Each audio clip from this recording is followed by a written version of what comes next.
ना रजिस्ट्रेशन, और इस अवैध मदरसे में चलती थी नकली नोट की फैक्ट्री। यानी नीचे मजहबी पाठशाला और ऊपर नकली नोट की ठगशाला। है ना कमाल की बात। मदरसे का मौलवी सुबह में बच्चों को पढ़ाता था, शाम में नोट छापता था, और इसमें उसका साथ देते थे मदरसे के ही कुछ पुराने छात्र। इस नोट फैक्ट्री में पुलिस ने 100 के 1,30,000 के आसपास के नोट बरामद किए, जबकि भारी मात्रा में छपे लेकिन बिना काटे छोटे नोटों की शीट भी मिली है। अब LIU से लेकर दूसरी एजेंसियां तक इस गैंग के तार खंगालने में जुट गई हैं।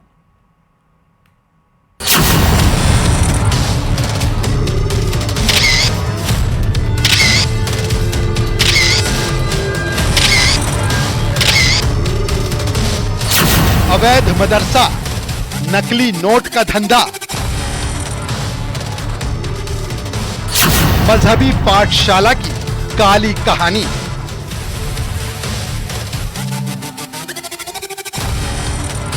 प्रिंटर, पेपर और मौलवी।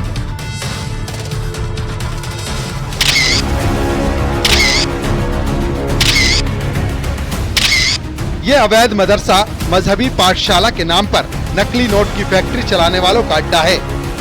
अंदर से बाहर तक इस मदरसे पर अब LIU और दूसरी एजेंसियों का पहरा है, क्योंकि शक है कि इस साजिश के पीछे पाकिस्तान का हाथ तो नहीं।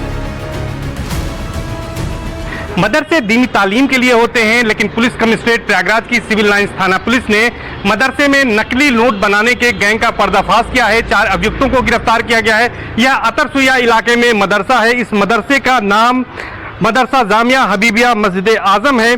यहाँ पर 4 लोगों को गिरफ्तार किया गया है, जिसमें कार्यवाहक प्रिंसिपल मौलवी मोहम्मद तफसीरुल आरिफीन है और मोहम्मद अफजाल, मोहम्मद शाहिद और मास्टरमाइंड जाहिर खान को पुलिस ने गिरफ्तार किया है।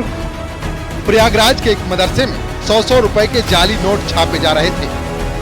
पुलिस ने यहां से 4 लोगों को गिरफ्तार किया है। इनके पास से 1,30,000 रुपए की फेक करेंसी बरामद की गई है। गिरफ्तार आरोपियों में मदरसे का मौलवी मोहम्मद तफसीरुल भी शामिल है।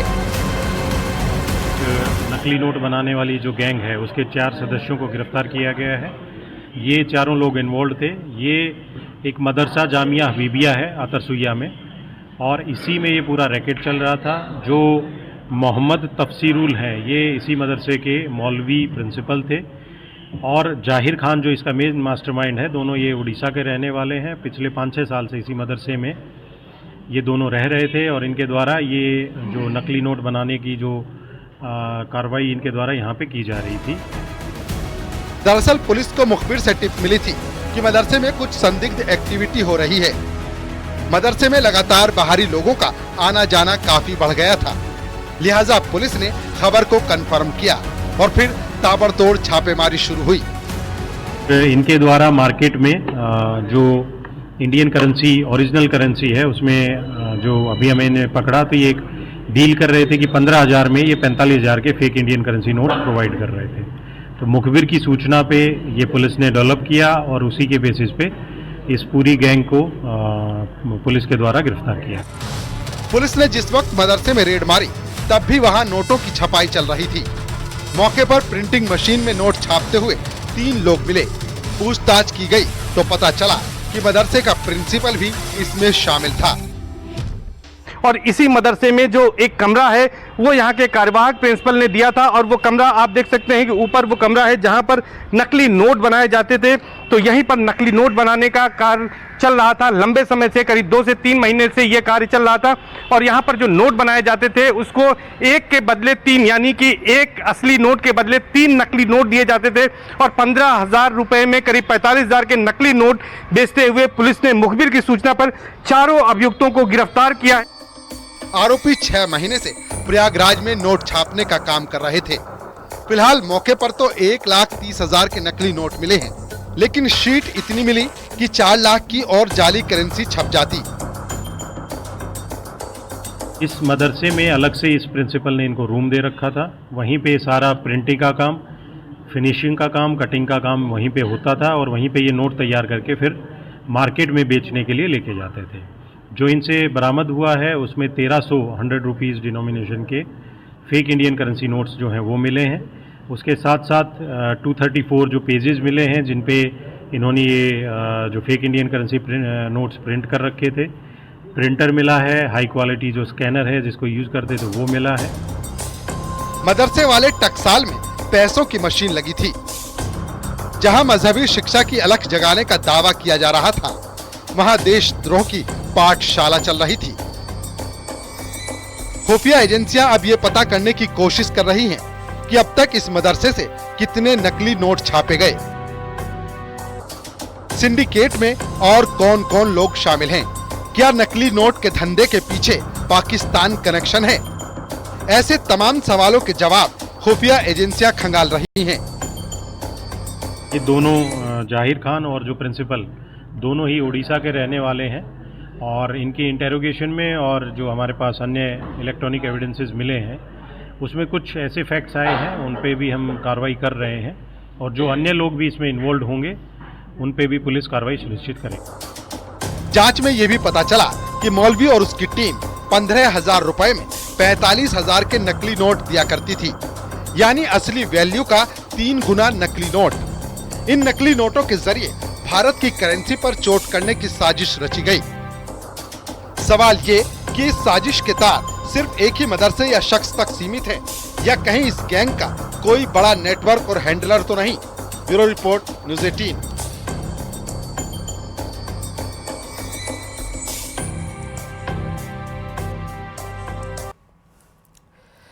और अब बात यूक्रेन युद्ध की, क्योंकि यूक्रेन युद्ध अब उस दौर में पहुंच चुका है जहां अब तीसरे विश्व युद्ध से ही जंग का फैसला होगा। रूस के विदेश मंत्री ने साफ कहा है कि अगर यूक्रेन ने बातें नहीं मानी तो उसका अंजाम क्या होगा, यह आप रिपोर्ट में समझिए।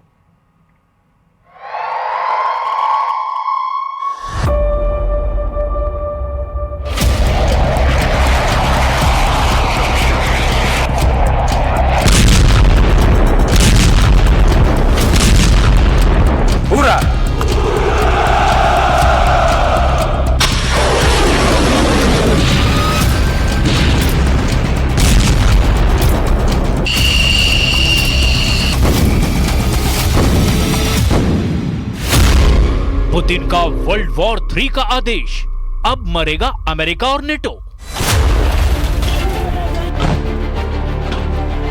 अब ये बड़ी खबर नहीं है कि रूस यूक्रेन के बीच 916 दिन से जंग चल रही है।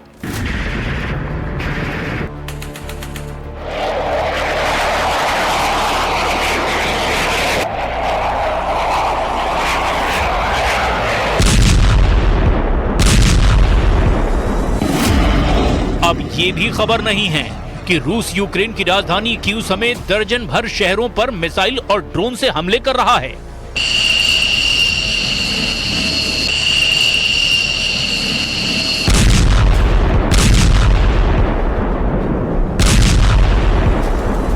अब खबर ये भी नहीं है कि यूक्रेन को अमेरिका और नेटो से वो घातक हथियार मिल चुके हैं जो रूस की राजधानी मॉस्को को तबाह कर सकते हैं।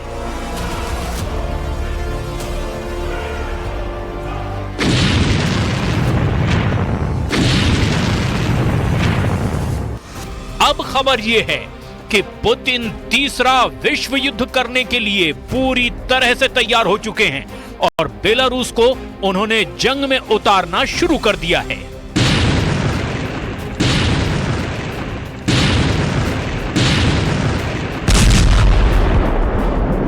अब सबसे बड़ी और खौफनाक खबर यह है कि रूस अब परमाणु जंग का पूरा मन बना चुका है, जिसकी वजह से अमेरिका के पेंटागन में बैठे टॉप जनरल तक पहुंच चुके हैं।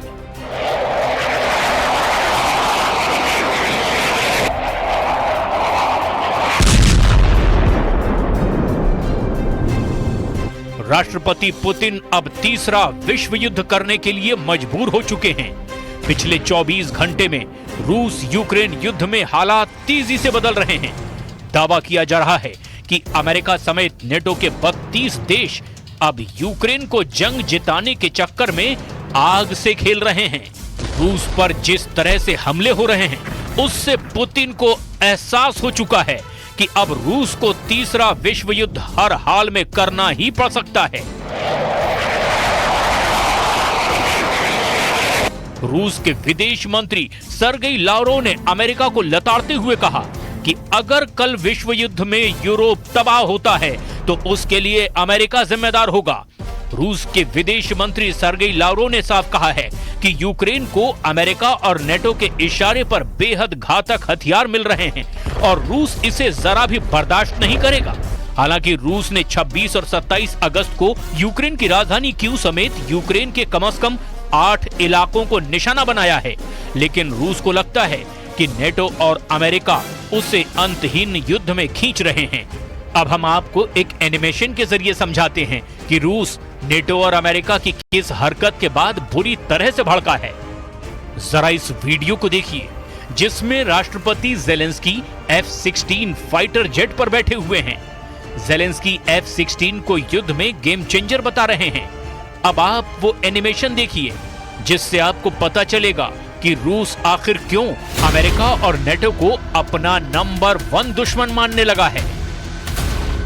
वॉर जोन से आ रही रिपोर्ट के मुताबिक यूक्रेन को मिले F-16 रूसी सेना के लिए काल साबित होने लगे हैं। दावा किया जा रहा है कि जब रूस ने यूक्रेन के ऊपर घातक मिसाइलों से पलटवार किया तो उसमें से कई मिसाइलों को F-16 फाइटर जेट ने मार गिराया। दावे यहां तक किए जा रहे हैं कि इसी वजह से रूस के कुर्स्क में रूसी सेना को भारी नुकसान भी हुआ। यूक्रेन को नेटो देशों से एडवांस F-16S जेट मिले हैं जो कि रूसी मिसाइलों को काउंटर करने के लिए जमकर इस्तेमाल किए जा रहे हैं। Нагнетание и еще один шаг к серьезному конфликту в Европе и глобальному конфликту. Им это нужно? Ну, пожалуйста. Мы все равно будем делать так, как мы считаем нужным, вне зависимости от того, кто находится на территории Украины. रूस यूक्रेन के ताजा हमलों से यह भी साबित हुआ है कि स्टॉर्म शैडो जैसी मिसाइलें यूक्रेन रूस के खिलाफ इस्तेमाल कर रहा है। इसीलिए रूस के विदेश मंत्री सर्गेई लावरोव ने कहा है कि अमेरिका को आग से खेलना बहुत भारी पड़ेगा। हालांकि अमेरिका और नेटो बार बार ये कह रहे हैं कि वो रूस के खिलाफ सीधी जंग नहीं कर रहे हैं, बल्कि रूस के विदेश मंत्री का साफ कहना है कि ये ब्लैकमेल है, ये दिखावा करने का प्रयास है कि पश्चिम अत्यधिक तनाव से बचना चाहता है। अब हम एक बार फिर पुष्ट कर रहे हैं कि ये आग से खेल रहे हैं। बच्चे माचिस के साथ छोटे बच्चों की तरह खेल रहे हैं। बड़े चाचाओं और चाचियों के लिए एक बहुत ही खतरनाक बात है। 6 अगस्त 2024 से अब तक यूक्रेनी सेना ने अमेरिका और नेटो के हथियारों से भयंकर हमले रूस पर किए हैं। हमलों से बौखलाए पुतिन अब ये मान चुके हैं कि जब तक यूक्रेन को पूरी तरह से भस्म नहीं किया जाएगा तब तक नेटो और अमेरिका इसी तरह से तिल तिल करके रूस को मारते रहेंगे। यूक्रेन ने रूस के कुर्स्क में जिस तरह से हमले किए हैं वो हैरान करने वाले हैं। रूस को खुफिया एजेंटों से पता चला कि अमेरिका और नेटो यूक्रेन को वो हथियार या तो दे चुके हैं या फिर देने वाले हैं जिसके दम पर यूक्रेनी सेना रूस के मॉस्को तक भयंकर तबाही मचा देगी। इसी को ध्यान में रखकर रूस ने बेलारूस के साथ मिलकर ऐसी परमाणु जंग की तैयारी की है जो नेटो और अमेरिका के होश उड़ा सकती है। Своя доктрина, в том числе доктрина использования ядерного оружия, которая, кстати, сейчас уточняется, и о которой американским деятелям очень хорошо известно. Но это просто по Фрейду прорывается у них. Вы знаете, Третья мировая война – это плохо, потому что мы не хотим, чтобы пострадала Европа. Вот весь американский менталитет. Менталитет хозяина, который на том берегу сидит, убежден в своей безопасности. वॉर जोन से आ रही रिपोर्ट से ये भी पता चला कि यूक्रेन को रूस के कुर्स्क और बाकी इलाकों में हमला करना बहुत भारी पड़ गया है। अब तक रूस की मिसाइलों और ड्रोन्स ने कीव, विनिटेशिया, झिटोमिर, खमेलनित्स्की, दिनप्रोपेट्रोव्स्क, पोल्तावा, निकोलेव, किरोवोग्राद और ओडेशा के इलेक्ट्रिकल सब स्टेशन को निशाना बनाया गया। लुवोव, इनावो फ्रैंकोव्स्क और खार्किव के गैस कंप्रेशर स्टेशन और गैस ट्रांसपोर्टेशन सिस्टम को निशाना बनाया गया। इसके अलावा कीव और दिनप्रोपेट्रोव्स्क इलाके के एयरफील्ड और हथियार डिपो को टारगेट किया गया। रूस ने दावा किया कि उसकी मिसाइलों और ड्रोन्स ने सटीक निशाना लगाया है। यूक्रेन के कम से कम दर्जन भर हथियार डिपो उड़ाए जा चुके हैं। रूसी रक्षा मंत्रालय ने यहां तक दावा किया कि यूक्रेन को कुर्स्क में काफी नुकसान हुआ है। 6 अगस्त से 27 अगस्त तक यूक्रेन के लगभग 6,600 सैनिक मारे गए या घायल हुए, जबकि यूक्रेन के 70 से अधिक टैंक नष्ट कर दिए गए हैं। Попытка сделать вид, что Запад хочет избежать чрезмерной эскалации, но на самом деле это лукавство. Запад не хочет избежать эскалации, Запад, по-русски говоря, нарывается. रूस और बेलारूस का डबल अटैक शुरू। यूक्रेन के खूनी हमलों से भन्नाए पुतिन ने बेलारूस को भी जंग में उतार दिया है। दावा किया गया है कि इन हमलों से तिलमिलाए पुतिन ने अब नई रणनीति बनाई है। यूक्रेन के हमलों को रोकने के लिए पुतिन ने बेलारूस से मदद ली है। रिपोर्ट में कहा गया है कि यूक्रेन की सीमा पर भारी टैंक और बख्तरबंद गाड़ियों की कतारें दिखी हैं। इनको सीमा पर ही इकट्ठा किया जा रहा है। सुरक्षा थिंक टैंक ने दावा किया है कि नए मोर्चे पर चुनौती देकर पुतिन अब यूक्रेनी सैनिकों को पीछे करने की कोशिश में लगे हैं। इधर यूक्रेन ने बेलारूस के तानाशाह अलेक्जेंडर लुकाशेंको को अंजाम भुगतने की चेतावनी दी है और रूस को जंग में हराने का दावा किया है। Також головком доповів щодо операції в Курській області. Ми продовжуємо збільшувати територію нашого контролю у визначених районах поряд з кордоном України. Сьогодні теж, як і щодня, є поповнення нашого обмінного фонду. बेलारूस और रूस की रणनीति बिल्कुल साफ है। यूक्रेन पर पूरी तरह से काबू करने के बाद नेटो, अमेरिका और यूरोप के देशों पर सीधा हमला। द सन की रिपोर्ट में दावा किया गया है कि पुतिन ने बेलारूस से अतिरिक्त फौज मंगाई है। बी चिन्ह वाले बेलारूसी टैंक यूक्रेन की सीमा पर दिखाई दिए हैं। दावा किया जा रहा है कि पुतिन ने बेलारूस के साथ अच्छी तरह से परमाणु हमले की तैयारियां कर ली है। किंजल मिसाइलें बेलारूस से यूक्रेन पर हमला करने के लिए तैयार हैं, जबकि रूस से मिले परमाणु हथियारों के साथ बेलारूस और रूसी सेना के टॉप कमांडर साक्षा हमला करने की रणनीति बनाने में जुटे हैं। दावा किया जा रहा है कि यूक्रेन और बेलारूस सीमा पर बेलारूस ने 1 लाख सैनिक पहुंचा दिए हैं। अब यूक्रेन और बेलारूस के बीच 1084 किलोमीटर सीमा पर भयंकर जंग की पूरी तैयारी हो चुकी है। इधर यूक्रेन ने कहा कि यदि बेलारूस के राष्ट्रपति अलेक्जेंडर लुकाशेंको ने अपने सैनिकों को नहीं रोका तो बेलारूस के सैन्य अड्डे और सप्लाई मार्ग पर यूक्रेन हमले शुरू कर देगा। कमांडर इन चीफ अलेक्जेंडर सिरस्की ने दावा किया है कि कुर्स्क इलाके में यूक्रेनी सैनिकों की संख्या लगातार बढ़ रही है और दुश्मन बड़ी कीमत चुका रहा है। इधर बेलारूस ने यूक्रेन की उत्तरी सीमा के पास गोमेल क्षेत्र में स्पेशल ऑपरेशन फोर्सेस हथियारों और सैन्य उपकरणों सहित बड़ी संख्या में सैनिकों को तैनात किया है। खबरों के मुताबिक 18 अगस्त को सीमा पर 1,20,000 से ज्यादा सैनिक पहुंच चुके हैं। रूस ने बेलारूस के साथ मिलकर ये चाल क्यों चली है, जरा इसे भी समझ लीजिए। असल में यूक्रेन को नेटो से F-16 के साथ साथ घातक मिसाइलें और एयर डिफेंस नेटो से मिल चुके हैं, जिनका इस्तेमाल रूस के खिलाफ हो रहा है। कुर्स्क में यूक्रेन ने नेटो से मिली मिसाइलों से भारी तबाही मचाई है। एक अनुमान के मुताबिक 6 अगस्त से अब तक हर रोज यूक्रेनी हमले में 600 रूसी सैनिक मारे गए हैं और यूक्रेन के इन हमलों के पीछे नेटो और अमेरिका के घातक हथियारों का हाथ माना जा रहा है, जो अब रूस को तीसरे विश्व युद्ध के लिए मजबूर कर रहे हैं। इधर पुतिन ने अपने टॉप कमांडरों के साथ मॉस्को में मीटिंग की है, क्योंकि रूस को खबर मिली है कि यूक्रेन ने बहुत भारी संख्या में मिसाइलें बनाना शुरू कर दी है, जबकि अमेरिका और नेटो सीक्रेट ऑपरेशन के जरिए रूस को चारों तरफ से घेरने की कोशिश में हैं। इसीलिए रूस के विदेश मंत्री सर्गेई लावरोव ने पश्चिमी देशों को धमकाया है। रूस के विदेश मंत्री ने कहा है, किसी न किसी पश्चिमी देश में परमाणु हथियार सौंपे गए हैं। वास्तव में ये धोखा है। अमेरिका स्पष्ट रूप से तीसरे विश्व युद्ध की तरफ जा रहा है। भगवान न करे अगर ऐसा होता है तो ये विशेष रूप से यूरोप को प्रभावित करेगा। खबरों के मुताबिक रूस ने कुर्स्क में घुस करके यूक्रेनी सेना पर ड्रोन, मिसाइल, फाइटर जेट और तोपखानों से बड़े हमले दोबारा शुरू कर दिए हैं। रूसी रक्षा मंत्रालय की तरफ से जारी किए गए इस वीडियो को देखिए। लैंडसेट अटैक ड्रोन द्वारा एक यूक्रेनी टैंक को निशाना बनाया जा रहा है। इस वीडियो में जोरदार धमाका होता है और यूक्रेनी टैंक तबाह हो जाता है। वॉर एक्सपर्ट्स के मुताबिक यूक्रेनी सेना कुर्स्क में फंस चुकी है और रूसी सेना चारों तरफ से उसे घेर कर मार रही है। इसीलिए यूक्रेनी सेना ने कुर्स्क एटमी संयंत्र को टारगेट बनाया ताकि रूस को डराया जा सके। लेकिन हकीकत में पुतिन ने यूक्रेन के साथ साथ 32 नेटो देशों को एटमी धमकी दे दी है। दावा किया जा रहा है कि रूस नेटो के 32 देशों से एटमी जंग कर सकता है और उन्हें तबाह कर सकता है। अब देखना होगा यूक्रेन का अगला कदम क्या होता है।